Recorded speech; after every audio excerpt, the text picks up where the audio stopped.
Yaani hii Manchester City mwenye tunaikazia hivi. Imeamua tu kuachilia hii kitu rahisi hivi. Imeamua tena draw nyingine. Hai bwana, Brighton nikitaka Manchester City draw.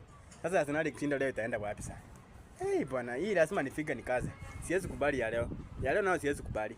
Kama wewe ni fan wa Arsenal mahali, unajua tu City amedraw. Amepata point moja. Wewe unataka kuchukua leo 3 kawaida ndio mshinde point na point 9. Sijui ni nani. No, hatuwezi kubali hiyo story bwana. Hatuwezi kubali hiyo story. Sisi kama Mighty Manchester, wache ifike saa 5, tufike mtaa, tukaze kawaida. Liverpool kichwa leo.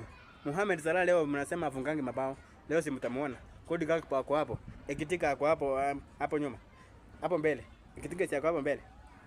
Tuko Alisson Becker. Sisi tuko sawa. Liverpool fanya mambo yenu manini. Usikubali Arsenal ichukue hii kitu. Ile kuongea wataongea hii Arsenal kuongea taongea. Mungu asaidie tu. Lakini meanwhile, mimi lazima nifika kawaida nikaze hii. Kama wewe ni fan wa Arsenal uko mahali, tupatane saa 5 ya usiku. Leo ni kubaya nani? Ile dabi mazoea leo hakuna. For the first time mnachukua L ya Liverpool. Last time walipiga moja. Leo mnachukua 3. Be world nani?